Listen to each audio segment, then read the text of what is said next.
troszeczkę, bo pana młoda mówi, że się za mało staracie. Prosimy oczywiście narzędzie. Świadek zagra na gitarze teraz.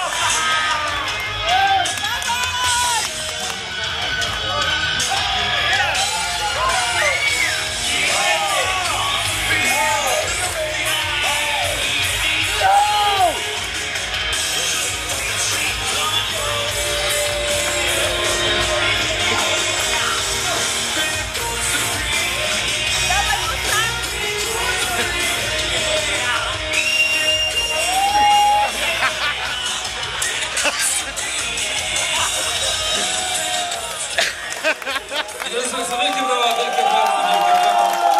Zagram parę młodych, czy część pierwsza zaliczona? Tak, teraz będzie część druga.